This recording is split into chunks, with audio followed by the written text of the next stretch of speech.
Assalamualaikum warahmatullahi wabarakatuh. Saya Ika Naili Suraya, CGP Angkatan 9 dari SD Negeri Keniten, Kabupaten Batang. Saya akan memaparkan koneksi antar materi modul 2.1. Koneksi antar materi memenuhi kebutuhan belajar murid melalui pembelajaran berdiferensiasi. Tujuannya adalah membuat sintesa pemahaman dengan mengkoneksikan semua materi yang telah dipelajari sebelumnya untuk menjelaskan pemahamannya tentang pembelajaran berdiferensiasi dan bagaimana mengimplementasikannya. Pengertian pembelajaran diferensiasi. Pembelajaran berdiferensiasi adalah pembelajaran di mana seorang guru memberi keleluasaan pada siswa untuk meningkatkan potensi dirinya sesuai dengan kesiapan belajar, minat, dan profil belajar siswa. Konsep dasar pembelajaran berdiferensiasi. Pembelajaran berdiferensiasi adalah serangkaian keputusan masuk akal yang dibuat oleh guru yang berorientasi kepada kebutuhan murid. Bagaimana pembelajaran diferensiasi dapat dilakukan di kelas?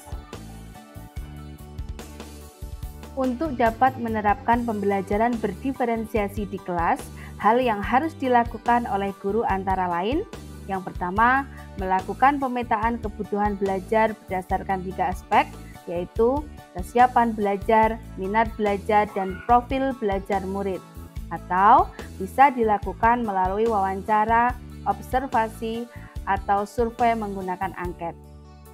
Yang kedua, merencanakan pembelajaran berdiferensiasi berdasarkan hasil pemetaan, atau memberikan berbagai pilihan baik dari strategi, materi, maupun cara belajar. Yang ketiga, mengevaluasi dan merefleksi pembelajaran yang sudah berlangsung.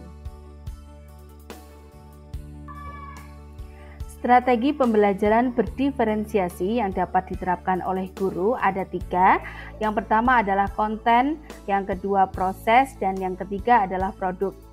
Pada strategi pembelajaran yang pertama, yaitu konten, berkaitan dengan materi apa yang akan diajarkan oleh guru pada murid. Pada strategi pembelajaran berdiferensiasi yang kedua, yaitu proses kegiatan belajar mengajar yang dilaksanakan oleh seorang guru. Dan strategi pembelajaran berdiferensiasi yang terakhir, yaitu produk, adalah produk yang akan dihasilkan oleh siswa. Bagaimana pembelajaran berdiferensiasi dapat memenuhi kebutuhan belajar murid dan membantu mencapai hasil belajar yang optimal? Selanjutnya yaitu kategori kebutuhan belajar murid. Yang pertama, kesiapan belajar murid. Kesiapan belajar murid adalah kapasitas untuk mempelajari materi, konsep, atau keterampilan baru. Pada penjelasannya, kesiapan belajar murid mengharuskan guru untuk menilai pengetahuan awal dan menentukan apa yang telah murid ketahui dan di mana berada. Yang kedua, minat murid. Minat murid merupakan suatu keadaan mental yang menghasilkan respon terarah kepada suatu situasi atau objek tertentu yang menyenangkan dan memberikan kepuasan diri. Minat setiap anak pasti berbeda-beda. Yang ketiga, profil belajar murid. Yang pertama, di lingkungan sekitar anak, kemudian budaya, gaya belajar siswa, dan kecerdasan majemuk.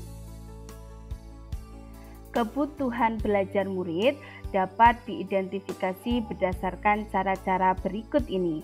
Yang pertama, mengamati perilaku murid. Yang kedua, mengidentifikasi pengetahuan awal. Ketiga, mereview dan melakukan refleksi terhadap praktik pengajaran. Kebutuhan belajar murid selanjutnya. Yang keempat, berbicara dengan guru murid sebelumnya. kelima, membaca rapot murid di kelas sebelumnya, dan yang terakhir, menggunakan berbagai penilaian formatif dan diagnostik. Strategi untuk mendiferensiasikan pembelajaran ada 3. Yang pertama, diferensiasi konten, kedua, diferensiasi proses, dan yang terakhir, diferensiasi produk. Pada diferensiasi konten, berkaitan dengan apa yang kita ajarkan seperti materi, konsep, atau keterampilan yang perlu dipelajari berdasarkan kurikulum. Pada diferensiasi proses, kegiatan yang memungkinkan murid berlatih dan memahami atau memaknai konten dengan cara membedakan proses yang harus dijalani oleh murid. Yang ketiga, diferensiasi produk. Bukti yang menunjukkan apa yang murid telah pahami dengan cara membedakan atau memodifikasi produk sebagai hasil belajar murid, hasil latihan, penerapan, dan pengembangan apa yang telah dipelajari. Adakah keterkaitan antara modul pembelajaran berdiferensiasi dengan modul-modul yang lain? Keterkaitan antara modul 2.1 dengan modul 1.1. Untuk dapat melaksanakan pembelajaran berdiferensiasi, maka guru harus berusaha memenuhi kebutuhan belajar anak sesuai dengan kodrat alam dan kodrat zaman berdasarkan filosofi Ki Hajar Dewantara. Berikutnya, keterkaitan antara modul 2.1 dengan modul 1.2. Dalam melakukan pembelajaran berdiferensiasi, seorang guru penggerak harus berpihak pada murid, reflektif, mandiri, kolaboratif, dan inovatif untuk menciptakan pembelajaran berdiferensiasi agar dapat memenuhi kebutuhan murid.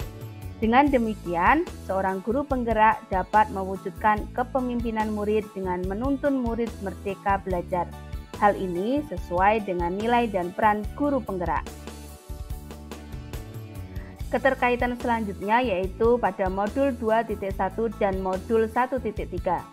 Pembelajaran berdiferensiasi dapat menjadi salah satu strategi untuk mewujudkan visi guru penggerak yang berpihak pada murid. Dan yang terakhir adalah keterkaitan antara modul 2.1 dengan modul 1.4. Dalam melaksanakan pembelajaran berdiferensiasi, antara guru dan murid harus ada kesepakatan kelas terlebih dahulu, agar proses pembelajaran dapat berjalan dengan baik sesuai dengan nilai-nilai budaya positif. Demikian pemaparan koneksi antar materi modul 2.1. Semoga menginspirasi. Salam bahagia. Wassalamualaikum warahmatullahi wabarakatuh.